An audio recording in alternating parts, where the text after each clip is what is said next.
So, as of yesterday, the Wolfpack of North Carolina State became the 2021 Holiday Bowl champions. Not in the way that they wanted or the fans wanted or anybody that would be watching the game would have wanted, but that was indeed the case. And they did this via forfeit.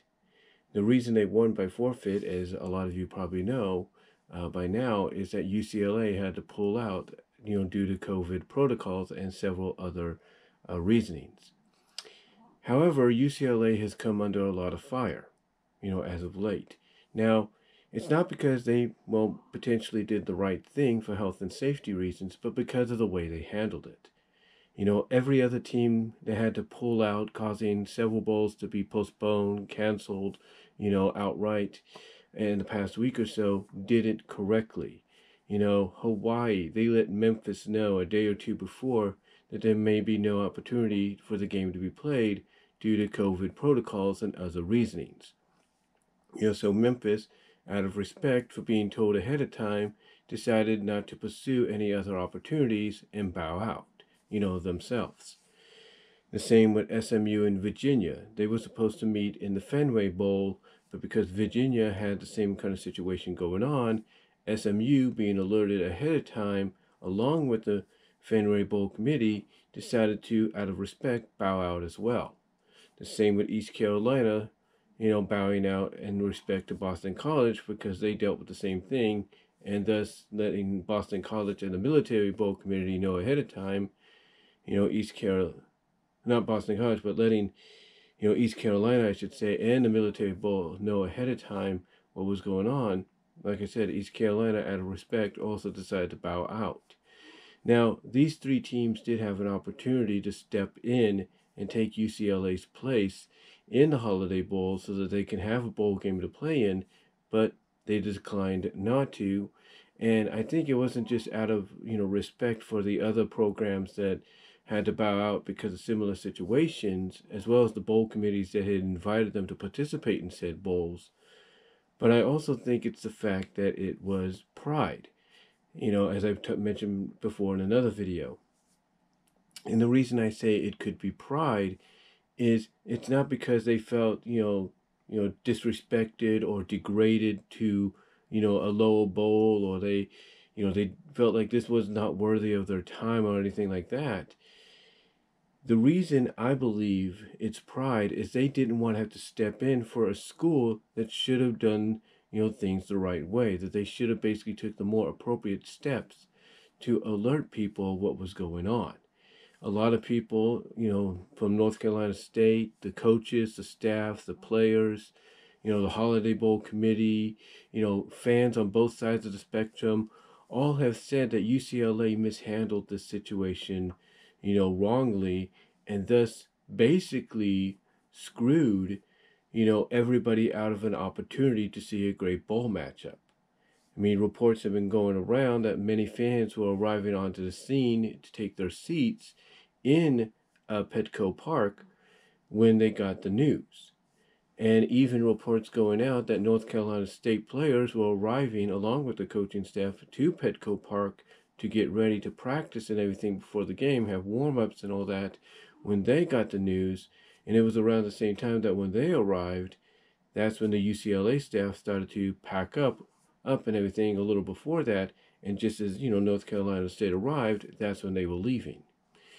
So now the obvious question is, what happens to UCLA? Do they suffer any consequences and repercussions because of their mishandling of the situation? A lot of folks have agreed that they do need to suffer some kind of punishment, that they need to take responsibility for what they did. In my opinion, I think probably the most logical is to ban them for at least one, maybe 2 seasons, from postseason play. Whether or not they got a great win-loss record on both those seasons, that doesn't matter.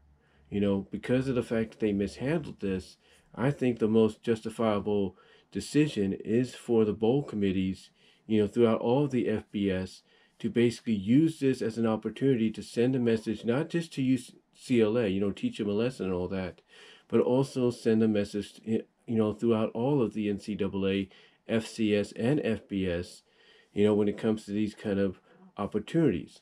That once you're invited to it, to a bowl game to participate in, that you should let that bowl committee and your opponents that you're going to be facing know ahead of time whether or not whether or not you're going to be able to participate in it.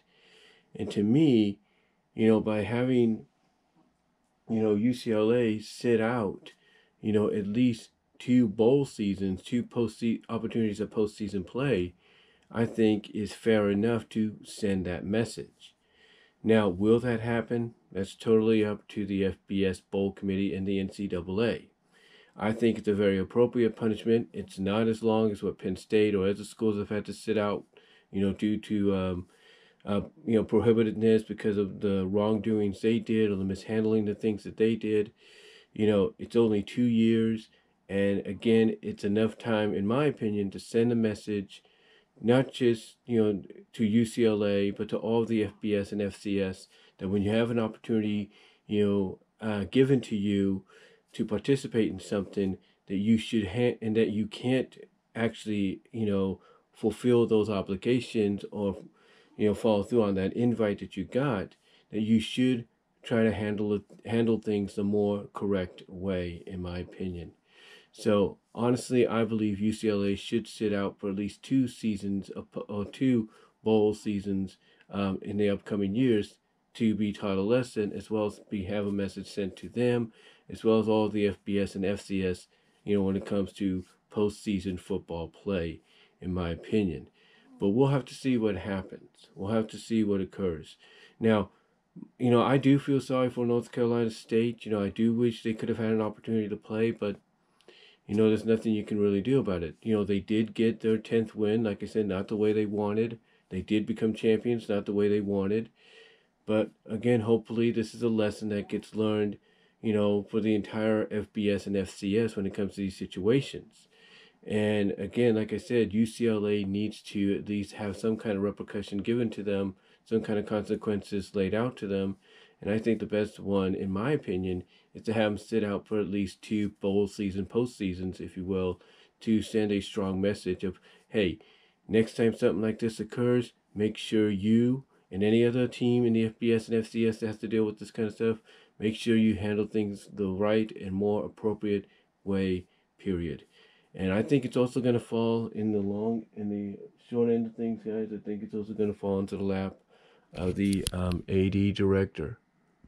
I really do. I think they just checked something there. I think the AD director, honestly, at UCLA is going to have a lot of backlash heading his way.